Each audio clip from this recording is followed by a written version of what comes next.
बहन की शादी को 6 साल हो गए, मैं कभी उनके यहाँ नहीं गया। ईद शब रात अम्मी या अब्बू चले जाते थे। एक दिन मेरी बीवी मुझसे कहने लगी कि आपकी बहन जब भी घर आती है उसके बच्चे घर का हशर नशर कर देते हैं, और आपकी माँ जो हमसे चुप चुपा कर कपड़े, साबुन और कभी कभी को चावल के थैले भी भर के दे देती है। अपनी माँ से कहो ये हमारा घर है, कोई खैरात सेंटर नहीं। मुझे ये सुनकर बहुत गुस्सा आया कि मैं अपने घर का बहुत मुश्किल से गुजारा कर रहा था और मेरी माँ सब कुछ मेरी बहन को दे देती है। बहन एक दिन घर आई हुई थी तो उसके बेटे ने टीवी का रिमोट तोड़ दिया। मैंने माँ से गुस्से से कहा कि माँ, बहन को कहा करो ईद के दिन आया करे, और ये जो आप साबुन चावल और ये जो चीजें देती हो इनको बंद करें। माँ चुप रही, लेकिन बहन ने ये सारी बातें सुन ली।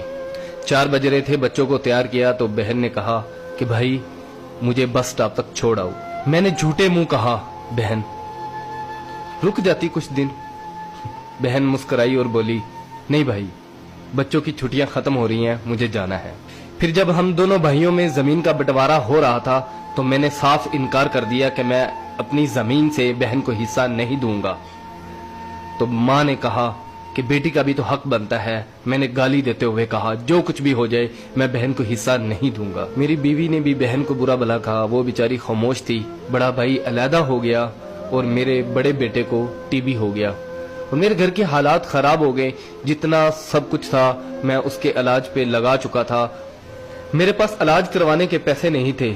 मैं बहुत परेशान था, लाखों रुपए लगा चुका था और भूख सर पे थी। परेशानी की हालत में कमरे में बैठा शायद अपने हालात पे रो रहा था। उसी वक्त मेरे घर में वही बहन आई। मैंने गुस्से से बोला ये आगी मनहूस। मैंने बीवी को कहा कुछ तैयार करो बहन के लिए। बीवी मेरे पास आई और कहा कोई जरूरत नहीं गोश्त और बिरयानी बनाने की। फिर 1 घंटे बाद वो मेरे पास आई।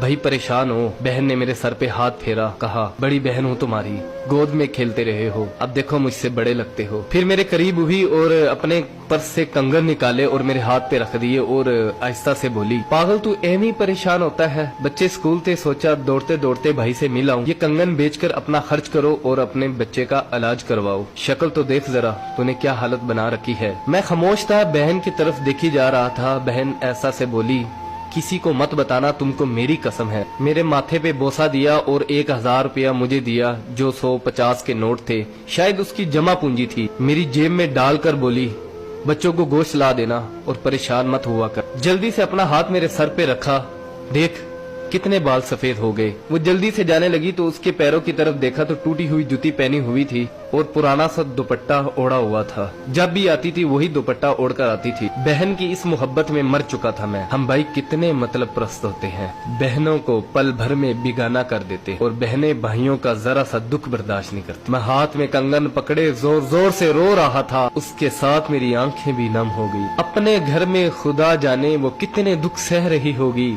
कुछ लम्हे के लिए अपनी बहनों के पास बैठकर हालचाल पूछ लिया करो, शायद उनके चेहरों पे कुछ लम्हों के लिए एक सुकून सा आ जाए। बहनें माँ का रूप होती हैं और भाई बाप का रूप होते हैं। स्टोरी अच्छी लगी हो तो इसको लाइक कर दीजिएगा, इसको शेयर